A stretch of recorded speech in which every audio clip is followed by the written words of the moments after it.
Stand by for Bwana.org radio. In 3, 2, 1. Cue the announcer. You found Bwana.org radio, your one source for tech news and reviews. Now, almost live from sunny Florida, here's your host, Bwana McCall.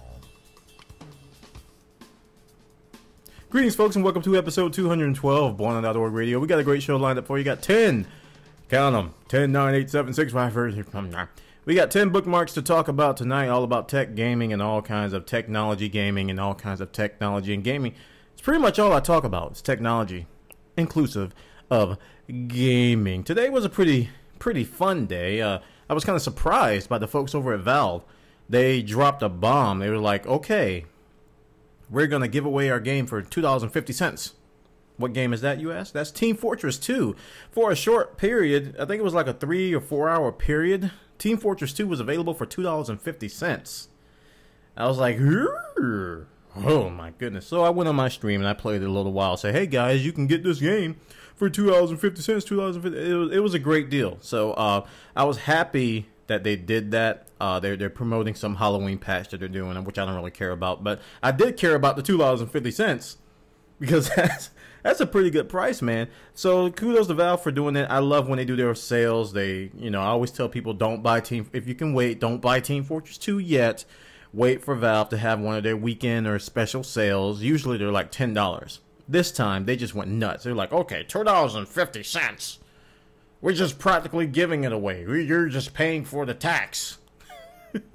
Essentially, that's what it was. But before I continue, let me talk about my sponsor, which is GoToMeeting. GoToMeeting allows you to do things the new way. Because the old way of doing things, in terms of having meetings, conducting trainings, demos, doing pitches, you would have to travel. You'd have to get in the car. You'd have to get in the plane. You'd have to get in the train. You'd have to sit with someone face-to-face or actually sit on a conference call. So, the new way is to just sit your keister at home. To just stay in your office and use the magical zeros and ones of the internets to travel all across the world without traveling. It's such a beautiful piece of technology, GoToMeeting.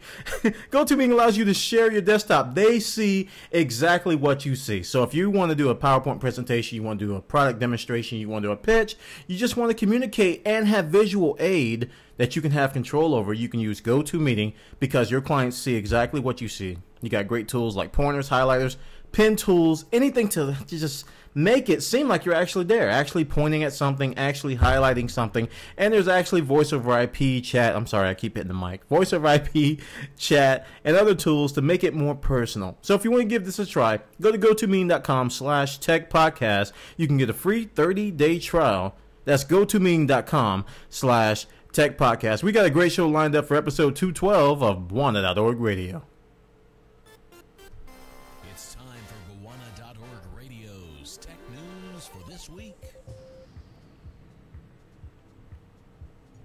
And for our first story, the big buzz this week has been Verizon and the new Motorola Droid phone. This is going to be the next iteration of Android devices, most notably Android 2.0, and it's getting all kinds of praise and hype because everybody wants a device to beat the iPhone.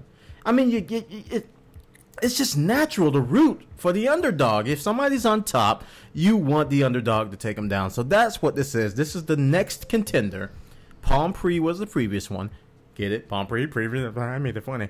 Palm Pre was the previous one. Now we have this phone called the Droid. All right, and this phone is pretty cool. I'm not going to get into the specs because they're all over the internet. You probably read about them by now, but it looks pretty cool. But I found this article today on GottaBeMobile.com, and they brought something to light that I know is going to happen. All right, it says what I fear most about Droid, and it kind of depicts a fictional conversation between two guys. He's like, "Hey, I got a Droid. It's cool. Yeah, I got mine too. Blah blah blah." He said, "Right on. Guess what I'm naming mine? R2D2." And the other guy's like, oh, guess what I'm naming mine? C3PO. So geeks all over the world, they're gonna see a phone. They're gonna get a phone called a Droid, and naturally they're gonna call them by Droid names in movies. They may even go back to like not even Star Wars. They may go to other robots that are out there. I mean, some people may even call it a Claptrap, which is a droid in the game Borderlands. I don't know. But it just, the name itself leads credence to calling it something in the mainstream media when it comes to robots. It has that droid feel, has that robot feel. So check this article out. It's pretty funny. I didn't go into detail about the whole conversation, but he says his biggest fear is that everybody's going to be naming these things after robots in the entertainment industry. So check that out over on GottaBeMobile.com. Fat Princess! Fatty Fat Princess got his patch today. Fat Princess, the new patch, addresses some network issues. I mean, they tweaked that stuff further. They also added a new control scheme. I think they got rid of there was a setting to get rid of blood and guts in the game, but now you can have it shoot candy, kind of like the party mode in Team Fortress 2. But the biggest thing was that there was going to be a new map called New Pork, and it's apparently a pretty popular map that everybody's been looking forward to. And this all is free, so all you have to do is go to your Fat Princess, start it up, and download. I believe it's the 1.03 patch from the guys over at Titan Studios, because Fat Princess is getting fatter. The game, not the princess. The princess can't possibly get any fatter. I mean, seriously, they make the princess so fat in this game. Yeah, you get the idea. Anyway, go check this out. Launch Fat Princess. Get the patch. Get the new map. Get the new goodies, and get your Fat Princesses sing on today. Check it out. Battlefield Bad Company 2 is on the tip of our tongues because those of us who loathe Infinity Ward, those of us who can't stand Infinity Ward, those of us who want Infinity Ward to suffer because they took away our beloved dedicated servers on the PC platform, we're looking at Battlefield Bad Company 2 as our next rebound, if you will. This is going to be the relationship after the relationship. We're like, we don't care about Modern Warfare anymore. We're going to go over to Battlefield Bad Company 2. That's how I feel about it. I literally do. It's like I feel so sad that Infinity Ward did all that. Anywho, Battlefield Bad Company Limited Edition was announced today. It's going to be the same price as the normal Battlefield Bad Company, but it's going to have some unlocks right out the gate, including improved vehicle armor. So that's pretty self-explanatory, right? Supreme vehicle firepower. So you're going to get additional weapon mounts. I'm gonna also add a link to a video which depicts all of these different things to which shows all the different unlocks, and it's the video is just so pretty. It's just so wondrous. It's just so beautiful. It's gonna make you want to buy the game.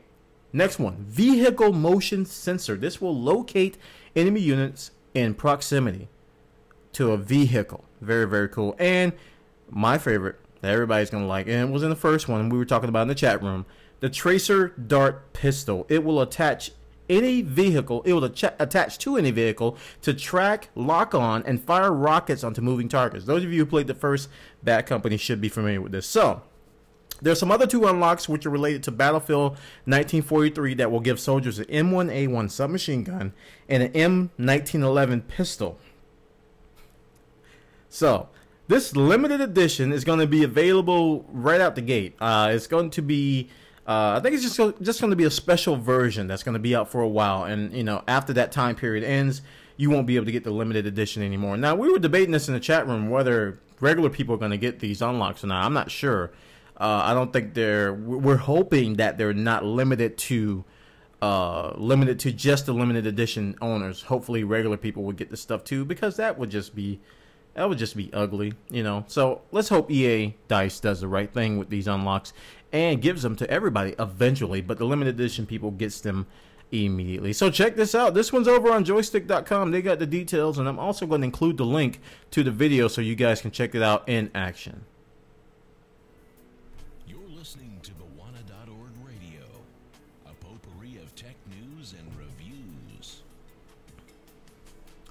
There was a rumor that Microsoft was going to start charging $100 for Xbox Live connectivity, and naturally people went nuts. They went gaga, they went goo goo, they went gigi, they went all over the place. They went jumping up and down, killing people. No, they didn't. But anyway, this story talks about a possible rumor that was started by Microsoft, and it goes on to quote, I can't bring it up right now because News for Gamers not letting me get to it, But when I read it earlier, it showed a video interview. It wasn't a video interview. It had a quote from Microsoft that stated that, that they believe that they're positioned well, blah, blah, blah. And they said that the price of Xbox Live is going to increase. They said, and even said $100 in the future. This was a Microsoft guy saying this a few years ago or a few months ago. So this article goes on to say that Microsoft pretty much started this rumor. And I hope it's not true. I mean, I'm not a big fan of the Xbox Live price, even with, all the bells and whistles that it gives you. I'm not a fan of paying it because on every other gaming platform, I don't have to pay anything. On the PC, on the PS3, I get all that for free. So I'm not a fan of it, Microsoft. So if they raise the price, I'm definitely. I mean, you can quote me on this. I ain't no more Xbox Live Gold for Buona if it goes to $100. So check this out. If News for Gamers lets you get in, if they don't, I'll try to find an alternate article to find it because I was reading it earlier and it worked then, but it's not working now. But check it out on newsforgamers.com. One of my biggest quirks with Uncharted 2, among thieves, in the multiplayer version is when people rage quit, is what we call it. Rage quit is when you get so angry and frustrated and upset that you're either getting beat or your team is losing that you just quit and just leave your team there hanging. And, the matches online are 5 versus 5. So if you're down 1 or 2 people, it hurts. I mean, it really, really hurts. So this article over on PlayStationLifestyle.net hints that Naughty Dog may start punishing people for leaving matches early. And I'm hoping they do it in the form of experience points or something along those lines, like lose like 10 experience points or 20 experience points for quitting the game, because it's ridiculous. Some people leave for the stupidest reasons. Now, if you gotta go, there's a fire or you just gotta go, your parents say, get off that PlayStation, do your homework. If you gotta do that, then yeah, I understand. But some people, I mean, especially in the elimination games, there's a mode called elimination, which is very much like, Counter-Strike, where if you die, you have to wait to the next round to respawn. People can't stand waiting, so they quit. Every time they play an assassin mode, they quit. And you're left playing elimination mode. They're playing elimination mode, and then they quit. And you're left there with 5 versus 2. It's ugly how often it happens. That is the dark side of Uncharted 2 multiplayer, is that people just can't take a loss. I don't get it. I don't understand it. It's just a game. Take the loss and get better next time. So check it out over on PlayStationLifestyle.net. Let's hope this one is true. Let's hope Naughty Dog does something to discourage people from quitting. Don't make it too stiff, but just discourage them from quitting because they're doing it too easy. There's no penalty for it right now. People are abusing it big time. The next story has to do with Windows 7. If you bought one of the lower editions of Windows 7, so like Home or Home Premium, and you want to change it to like the Ultimate version, like say you want to upgrade the disk you have, the ISO, not the key, but the ISO that you have, there's a very simple tool available which will patch it for you. All it does is just change one little text file. And voila, you have the Ultimate version. So go check this out over on DownloadSquad.com. This is called the Windows 7 Edition Switcher. Now, it's not going to magically upgrade, like I said, your home version to Ultimate. I mean, you have to have the proper license key in order for that to work. But if you already have a Home Premium disc and you just want to convert it to an ISO that can install Ultimate without having to download all this nonsense or having to get a new disc, bam, yeah, there you go. You got the Windows 7 Edition Switcher, which will let you do it on the disk itself. So check this one out. Download Squad has the details. Recently, the folks over at Valve released Left 4 Dead 2, the demo. I was playing it last night. I got some initial thoughts, but I'm going to save those for later. But this story has to do with Left 4 Dead. Over on Lifehacker.com, someone converted their entire desktop to a Left 4 Dead HUD. It looks like you're actually playing Left 4 Dead, but it's actually your desktop. Somebody did this for Halo a while ago, and I think this was kind of inspired by that. It's using some modifications for Windows called Ultra BE, which will basically transform your shell to something very far from what you're used to seeing in Windows. And people who trick out their windows like to do this stuff. I used to do this, but I found that it really can do a lot of damage. So I stopped doing it. I grew out of it. I used to really love customizing my desktop. This person went very, very far. If you look at it, it actually looks like they're playing Left 4 Dead Survival Mode. They have the timer up top. They got the HUD at the bottom. They got the guns on the right side. And they have a nice little icon wheel on the left side. So check this out over on lifehacker.com. They got a screenshot and links to all the modifications that they use to make this happen in case you want to duplicate it yourself. So that's something very cool you can do in your spare time.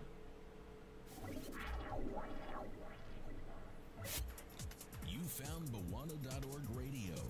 Tech news and tech gadgets for the hardcore geek in all of us.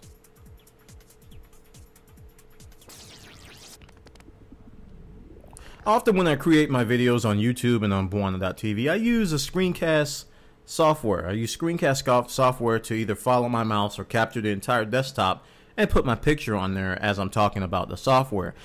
A lot of people ask me, what do you use? What do you use? Well, most times I use iShowU on Mac, and I also use another product from they're gonna kill me, from Telestream. I use a product called ScreenFlow. I'm laughing because I'm now partnered with Telestream, and they're going to kill me for forgetting their name. I use another product called ScreenFlow from Telestream. So I saw this article on the Apple blog, which I'm going to share with you guys, which has Camtasia versus ScreenFlow. Now, Camtasia is the software I use for my day job for Hewlett Packard. This is the main piece of software I use to do my screen captures and demos. I do a lot of the same kind of stuff at HP. I use Camtasia for that because we're using Windows software there for this particular purpose. So this article touts the new version of Camtasia with ScreenFlow and talks about how you can do certain things with it, creating your first screencast with basic editing, enhancing, and also publishing it.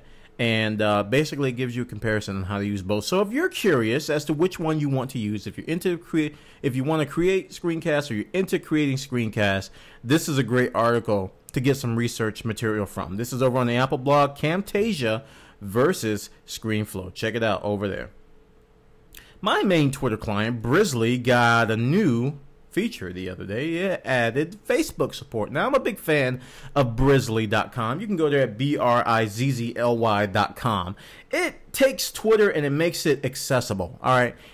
Little things that they do make it great for me. Not only do they embed, media like YouTube videos and images and stuff so that you can see it right there. That's been done before. But the thing that hooked me into Brizzly was that they take the Twitter trends, the most talked about items on Twitter, which is, what a lot of people are interested in, and they give you an explanation of what it means.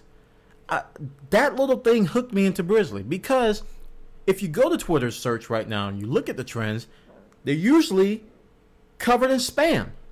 Literally, like somebody opened 17,000 jars of spam and covered it in spam. It's just all kinds of spam in that. So Brizzly, what they do is they take user submissions of what those mean and then they put them there. So you can look at the Twitter trends immediately and actually click on them and see exactly what it's about. So if you today Team Fortress 2 was trending because of what happened. And if you clicked on it, it said, well, Valve is offering Team Fortress 2 for $2.50 until 2 p.m. Pacific. You got your explanation. So you can either search for it or not. It is so cool. Something so simple. Anyway, moving over to what I'm actually supposed to be talking about. They added Facebook support today. So today I'm going to check it out. I tried to hook my account into it before the show, and Facebook was being Facebook and not letting me connect. So it's happy to know that these guys behind Brizzly, I think they're called Thing Labs. They're formed by a bunch of former Googlers.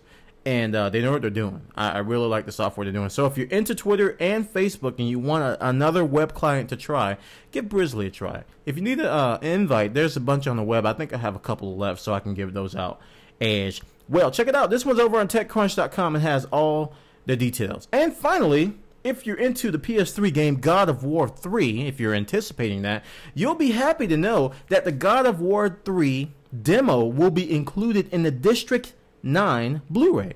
District 9 is a movie, from what I understand. Let me make sure. District 9 movie. Yes, the Blu-ray release of District 9, which is due December 29th, is going to include the God of War 3 demo. So if you're into movies at all, or even if you're not, and you just want to get this movie and give it away as a Christmas present or something, or that's kind of cheap. And you just want the demo for yourself, check this out over at joystick.com. Joystick.com. They got the details over there on how you can get the God of War. I'm laughing at myself because it is kind of cheap to buy the movie, open it, take the God of War 3 demo voucher out, wrap it back up, put it in a nice, neat gift wrap, and go, hey, there you go, Merry Christmas, or whatever you celebrate. That's cheap. Anyway, check it out over on joystick.com. They got all the details. And that concludes, yes it does, that concludes episode 212 of Bwana.org Radio. I want to thank everybody for stopping by. We're here live at live.bwana.tv. We're also at justin.tv/Bwana, simulcasting. Right now I got the chat overlaid. So if you're in the chat rooms, you can see yourself actually on the video. So what I'm doing is I'm recording this on Ustream, and I'm recording it on justin.tv, and I'm going to start posting these, hopefully, if things go well. I'm going to start posting these to YouTube, so we can actually have the videos up there of me talking. You know, this is good content that I could easily post up there, and they're between 20 and 30 minutes, so some people may or may not watch it. It just gives people a choice to watch the video version of this, or they can download the audio podcast. So check it out. That's going to be coming very, very soon. Before I go, I'm going to talk about my final sponsor, which is Squarespace. Squarespace allows you to build a great site in no time at all with no knowledge of HTML or CSS. Go up to squarespace.com right now and check it out. And what you'll see is a great display of some example sites. Go look at the example sites. There's a bunch of people like Kevin Rose, Alex Albrecht. They're using it. And I'm using it for Bwanarama.com. We created great sites in no time at all. And there was very little HTML code we had to touch, if any at all. I like editing HTML, so they gave me the option to go in and do that. But if you don't want to touch it at all, you don't have to.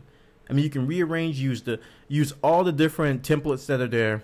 Move a column to the left if you want, move a column to the right. You know, put this section up here, all by dragging and dropping it around. Makes it very, very easy. So give it a try. 14 days free, absolutely free. Go to squarespace.com. You don't need a credit card or anything. You just sign up and you got a site, and boom, you got it free for 14 days. But if you decide to stick around after that 14 days, you can use the code BWANA when you check out, and you'll save 10% on the entire life of the account.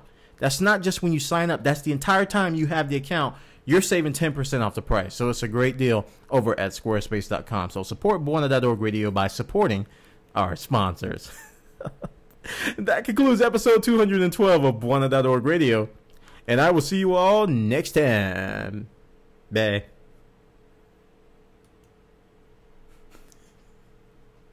I just got goofy towards the end. Bye. Maybe it's the heat. It just, the temperature rose about 20 degrees in here in that short amount of time.